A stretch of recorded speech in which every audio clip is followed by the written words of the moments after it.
Now, there are warnings from representatives of thousands of smallholder farmers across Nigeria that this country is at risk of reversing the gains it's made in national food security over the past decade or so.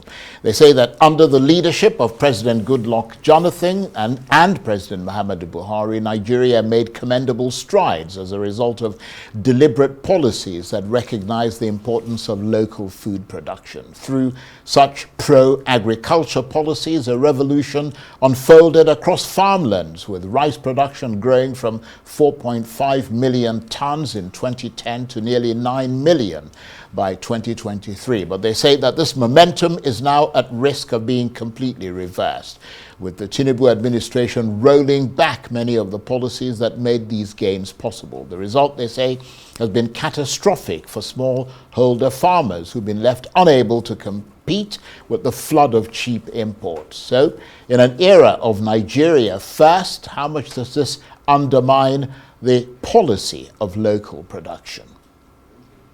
Well, for more on this, I'm joined now in the studio by Michael Ameh, CEO of Hammam Synergy, a company that supports tens of thousands of rural smallholder rice and maize farmers. Thank you very much indeed for coming in. Thank you. Thank you for having me. Let me ask you, first of all, you are considered to be a key stakeholder in the agriculture sector. How would you assess the performance of that sector since President Tinubu came to office 2 years ago?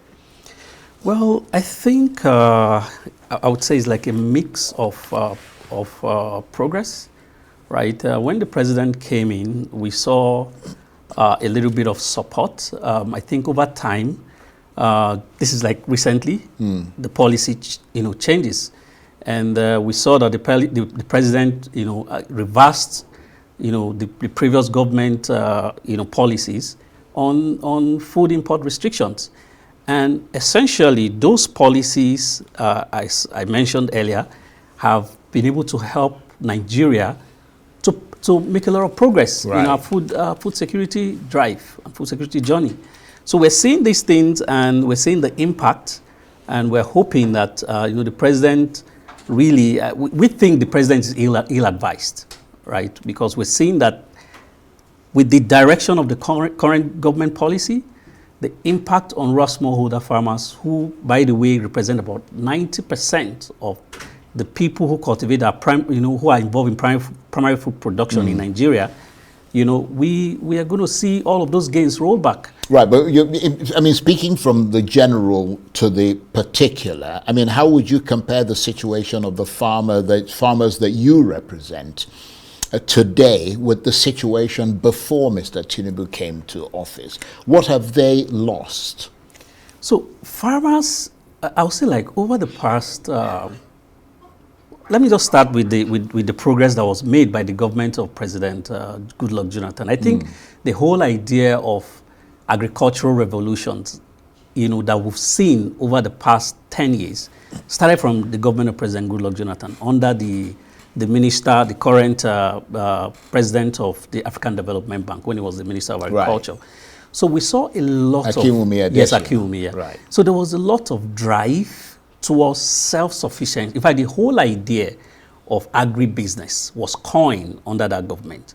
We saw increasing progress in terms of the livelihood, in terms of productivity and livelihood improvement, by thousands and millions of raw smallholder farmers, across the country. Farmers are able to produce food and are able to sell this food at a price that, they see the reward in terms of economic well-being. And then recently we're seeing these whole gains rolling back. Farmers are no longer they're no longer having that incentive to go to farm.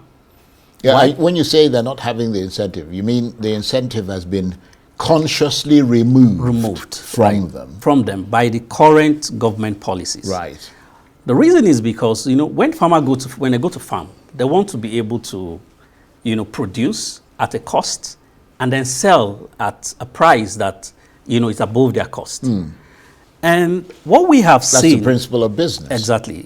So what we have seen is that we saw this progress. We saw this farmer reap the reward over this past 10 years. And then today, everybody can agree that, there's, some of the current government policies impact a lot of things, including food, right? A typical example is, in 2022, right, the price for fertilizer was around 20,000, 19,000. By 2024, the price had gone up to 45,000.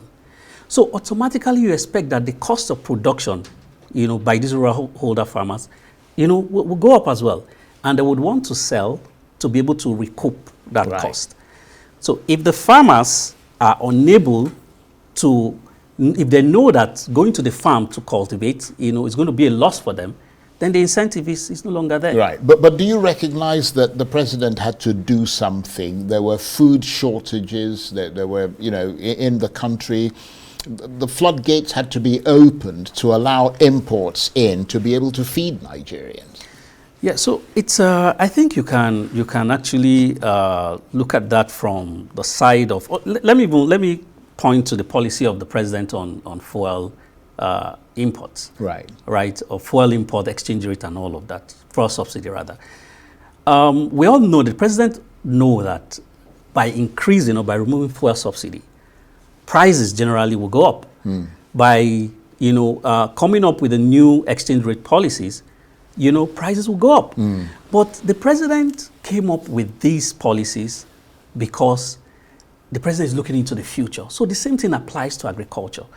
You may see that prices are good, but we've seen the gains, right? We know that at some point, at the rate that the country was going with food production, certainly we're on that path where we'll get to that place, and then the price of food will stabilize, right? Let me just roll out a few data for you, right? Rice, for instance, by 2010, the output for rice paddy production in Nigeria was 4.5 million tons.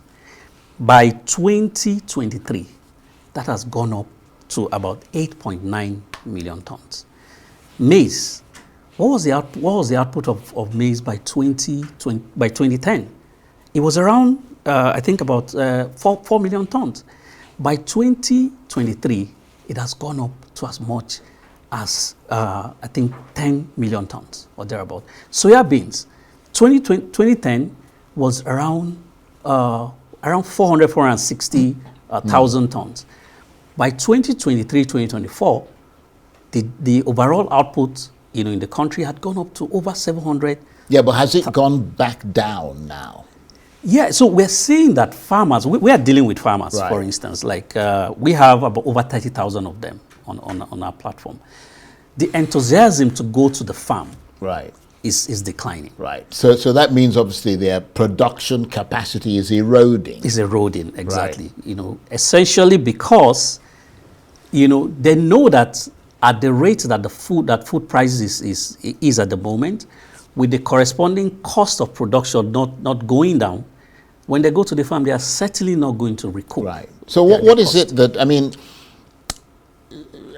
let me put it this way. How much does that go against the grain of the Nigeria First policy that the president announced recently, which is essentially to give, support to local production? Clearly that goes against the president policy, right? So you would expect that... Well, to be fair, he's only just announced it a few days ago. Oh, okay. So I'm hoping that, with that announcement, the president will begin to look at the agricultural sector. What do you want to see the president do now? You're calling for him to act now, specifically. So what we want to see the president do now is to reverse back on his food import policy. In other words, stop food from coming in. Rather, we believe that the only way... But you can't feed the country, can you? Yeah, we've seen, just like I mentioned earlier, we've seen the output of food generally gone up over the years. So you're saying a measured kind of ban on imports of foods, not everything, but sort of as the thing rises, the ban continues to increase. Is that what you're suggesting? Yes. As your production rises. Yes. So what we're saying is that the president can reduce the cost of food by reducing the cost of production. And how is the president going to be able to do that? Right. Bring down the cost of fertilizer, subsidize the cost of fertilizer, subsidize the cost of herbicides. These are basic inputs that farmers, need to cultivate. And of course, agriculture is a key sector, isn't it? I mean, that's a key sector that you need for economic development and to broaden the sort of industrial base of this country. Absolutely. Absolutely. Right. Do you think anyone is listening to you and the farmers you represent? Have you made sort of contact with government people? Yeah, we're trying. We're attempting to make contact with the government people. We believe that the direction that the government is taking at the moment in terms of food security policy is ill-advised. We think that we are asking that the government, take a step back and rather focus on reducing the cost of food production. And that will automatically drop the prices of food. We're still making engagement. We're making stakeholders engagement. We're hoping that, the government will listen. For the sake of the food security of this country, for the sake of the future of this country. We believe that, taking the country back to that era of, depending on food imports. Yes, it's not a good thing. It's not a good thing. But the president himself recognizes that. That's why he's announced his Nigeria First policy. I do hope that someone is listening to you, and let's give it a few months and come and talk to us again. Okay.